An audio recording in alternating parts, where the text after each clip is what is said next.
ऐसा है घनेंद्र जी, फैक्ट्स पर बात नहीं की जा रही। राजकुमार जी तो कह रहे हैं साफ तौर पर एलजी की तरफ से आगे बढ़ गई फाइल आशा किरण मामले में भी, लेकिन कोई एक्शन नहीं लिया गया। इंटरनल सिक्योरिटी तो आपके जिम्मे है, तो टाला क्यों जाता है मामले को? सिर्फ आरोप प्रत्यारोप लगाया जा रहा है, ये आरोप लगाया जा रहा है आप पर। देखिए निधि जी, राजकुमार जी तो भी 1 महीना 1.5 महीना पहले भारतीय जनता पार्टी में गए, उससे पहले 3 साल तक दिल्ली सरकार में मंत्री रहे। और राजकुमार जी कहते थे कि एलजी साहब काम नहीं करने देते, एलजी साहब हमारी फाइलें रख देते हैं। 3 साल तो राजकुमार जी हमारे साथ रहे। राजकुमार जी ने हर प्रदर्शन में, हर धरने में एलजी साहब के खिलाफ नारे लगाए, एलजी साहब मुर्दाबाद बोली है। आज एलजी साहब को डिफेंड कर रहे हैं क्योंकि इनकी मजबूरी है आज भारतीय जनता पार्टी में। दूसरी बात मैं आपको कह रहा हूं कि अरविंद केजरीवाल जी की सरकार एक सेंसिटिव सरकार है। अरविंद केजरीवाल जी की सरकार ने दिल्ली के अंदर काम करे, लेकिन पिछले 2-2.5 साल से जब से विनय सक्सेना दिल्ली के लेफ्टिनेंट गवर्नर बने, विनय सक्सेना को एक टास्क दे के अमित शाह साहब ने भेजा है कि दिल्ली की सरकार को पूरी तरह। अरे जो मूल सवाल है उस पे आ जाइए एक बार कि मुख्यमंत्री जेल से कैसे सरकार चला रहे हैं, सभी ये जानना चाहते हैं। कौन सा सीक्रेट फॉर्मूला है? भाई बच्चे मरे तो उनके यहाँ मुख्यमंत्री नहीं जा पाए क्योंकि वो जेल में है। अगर करंट लगा तो जिसको लाश आज आप कह रहे हैं, उनके परिवार के पीठ पर हाथ रखने के लिए मुख्यमंत्री नहीं गए क्योंकि वो जेल में है।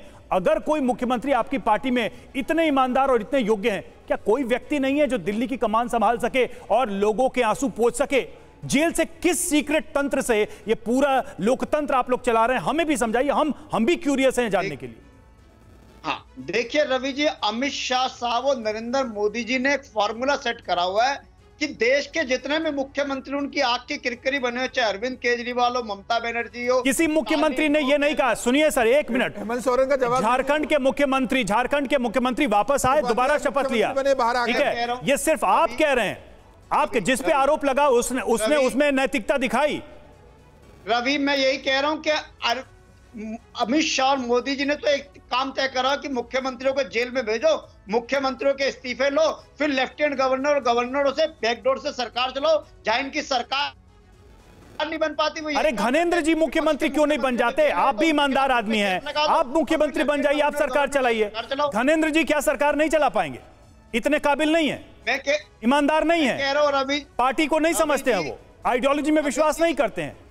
रवि जी, दिल्ली के 3 करोड़ लोगों ने मैंडेट देके बहुमत से अरविंद केजरीवाल को मुख्यमंत्री चुना है, लेकिन अरविंद केजरीवाल जेल में है। यही सवाल पूछा जा रहा है घनेंद्र जी कि उनके बिहाफ पे क्यों आखिर सिस्टम चरमरा रहा है और क्यों ऐसा कोई नेता नहीं आ रहा जो संभालेगा। हरी जी काफी देर से मुस्कुरा रहे रहस्यमयी बात को लेकर। हरी जी 10 सेकंड दीजिए। 1 सेकंड। दिल्ली का आज सत्य ये है, अनफॉर्चुनेट सत्य ये है कि दिल्ली को एक फुल टाइम चीफ मिनिस्टर चाहिए, फुल टाइम जेल से राज करने वाला सीएम नहीं चाहिए। आप कह रहे हैं सेंसिटिविटी, हमारा सेंसिटिविटी है। आपको मैं एग्जांपल देता हूं। जनवरी में 3 मौतें हुई हैं, फरवरी में 2 मौतें हुई हैं, मार्च में 3 मौतें हुई, अप्रैल में 2, मई में 1, जून में 3 और जुलाई में 13, टोटल 27 मौतें इसी आशा किरण में हुई हैं। आज जो ये आपने भेजी हैं गाड़ियां चेक कराने के लिए, उनको हॉस्पिटल जमा कराने के लिए, आज चेते हो क्या? पिछले 6 महीने से मौतें पे मौतें हो रही हैं। कितनी बार आपकी आतिशी गई, कितनी बार आपकी Sunita Kejriwal so called lady CM गई वहां पे, बताइए ना। इसमें भी किसी ने रोका था, इसी में किसी ने एलजी साहब ने रोक दिया था कि आप नहीं जा सकते वहां पे। ये क्या मजाक बना रखा है? इसलिए मेरा कहना है कि ये जो आप कह रहे हो ना कि राजनीति खेलना बंद करिए। आपको एक फुल टाइम चीफ मिनिस्टर चाहिए। घरेंद्र जी मैं आपका स्वागत करूंगा, मैं आपको बधाई दूंगा, आप सीएम बन जाओ ना, क्या दिक्कत है? हम तो आपका स्वागत करेंगे। आम आदमी पार्टी में कोई एक ऐसा नेता नहीं है, कोई एक ऐसा नेता नहीं है जो अरविंद केजरीवाल के जेल होते हुए दिल्ली का सीएम बन सके। मैं पूछना चाहूंगा, ये बहुत अहम सवाल है कि जब सिस्टम की जी मैं पूछना चाहूंगा आखिरी बार कैबिनेट मीटिंग कब हुई बताइए ना, जिसमें डिसीजन हुए हो।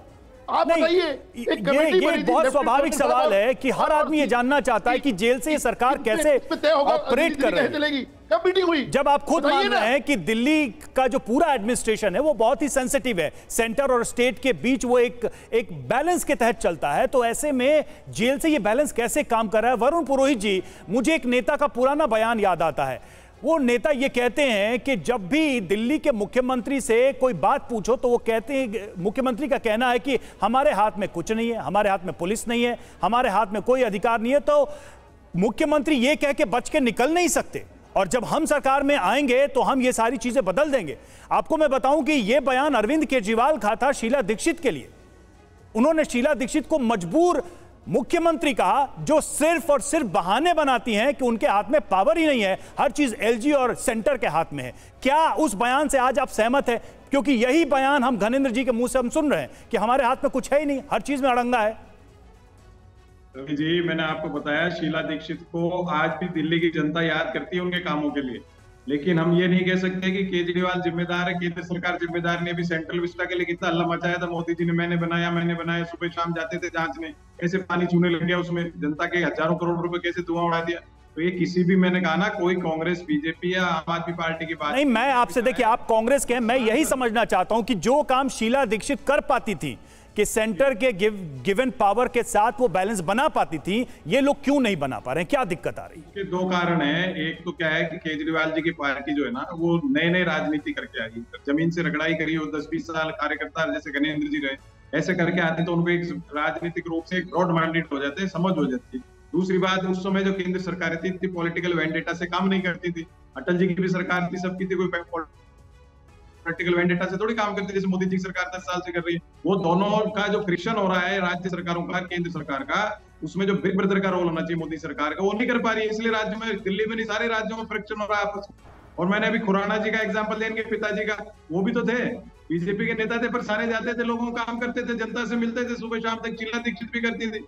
ये केजरीवाल जी अगर मान लीजिए जेल चले गए तो ये आम आदमी पार्टी को एक सजा देना चाहिए। एलजी को खुद को बात कर सकते हैं, एलजी प्रशासनिक अधिकारी है। वरुण जी, अगर घनेंद्र जी इस बात को बहुत बड़े स्तर पर कह रहे हैं, पब्लिक मंच पर बार बार कह रहे हैं कि आपको मैंडेट आया है, तो मैंडेट आने का मतलब ये नहीं है ना कि आप टेक फॉर ग्रांटेड लेंगे दिल्ली की जनता को। तो सांसद, अभी खुराना जी ने कहा, सांसद कौन सा गया मुआयना करने? मुझे आप बताइए, कौन सा सांसद दिन भर मुआयना करता है? क्या डिसीजन लिया?